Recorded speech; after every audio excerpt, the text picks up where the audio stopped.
Hola chicos, perhaps you in-person learners are wondering why I am joining you on your computer screen today as opposed to in person. Take a wild guess. I don't have COVID. Yet. My brother, who lives with me, tested positive late last week, and while I await my test results, I'm stuck at home quarantined as well. He's actually right over in the next room. I think I hear the COVID. Anyway, class must go on, and this week we continue our study of the American Revolution. We began this unit last week by looking at some of the causes of the American Revolution and how different people chose sides, but do you remember what the central question was that I told you we were going to be focusing on throughout the unit? What makes the American Revolution revolutionary? That's right. And today you're going to get a great example of what made the American Revolution revolutionary: the ideas. Let's take a look at an example, shall we? We hold these truths to be self-evident that all men are created equal, that they are endowed by their Creator with certain unalienable rights, that among these are life, liberty, and the pursuit of happiness. As many of you know, this quote is from the American Declaration of Independence, written by Thomas Jefferson. And in addition from declaring our country's official desire to separate itself from Great Britain, this document also spells out many of the nation's founding ideals. Jefferson was heavily influenced by the European Enlightenment, and many of the ideas that you can find in this document reflect those Enlightenment ideals. The dominant form of government in Europe at this time was monarchy, usually headed by a king who inherited his power through divine right and exercised absolute authority over his subjects. The Enlightenment challenged the notion that this was the best way to govern, and instead promoted ideas like liberty, equality, natural rights, limited power, popular sovereignty, and revolution. Let's take each of these ideas in turn.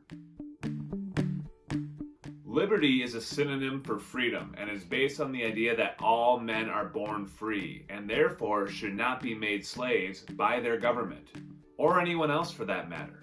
If you're already starting to see the hypocrisy in Jefferson's words, don't worry, we will get to that in a later lesson. The Enlightenment also preached the idea that all men are born equal, meaning when it comes down to our basic humanity, no man is inherently better than any other. This specifically challenged the idea that the son of a king, for example, was born with some kind of inherent superiority that made him more fit to govern than, say, the son of a farmer. Natural rights is the idea that all men are born with certain rights that no man or government should be able to take away, rights that are part of our nature. Enlightenment philosopher John Locke named these rights as life, liberty, and property, which was basically plagiarized by Thomas Jefferson in the Declaration of Independence, except that he changed property to the pursuit of happiness.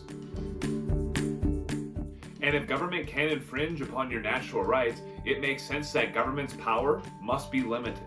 Remember that most of the kings of Europe had no limitations on their power. Their power was absolute. So to suggest that you could limit their power in some way was a pretty radical idea. The definition of sovereignty is supreme power or authority. So the definition of popular sovereignty means supreme power or authority of government invested in the hands of the populace, or the people. In practice, this means that people have a voice in their government, like, for example, voting in their leaders, or if their leaders aren't doing a good job, voting them out.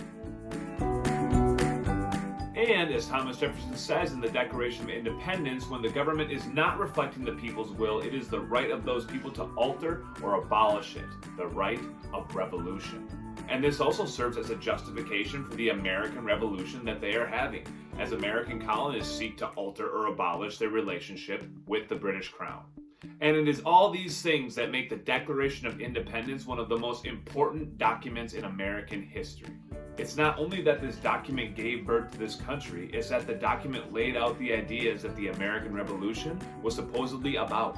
On a later date, we will debate how good of a job the United States has done in living up to these ideals, both then and now. But for now, your job is to wrap your head around what these ideals mean and where we can find examples of them in the language of this primary source document.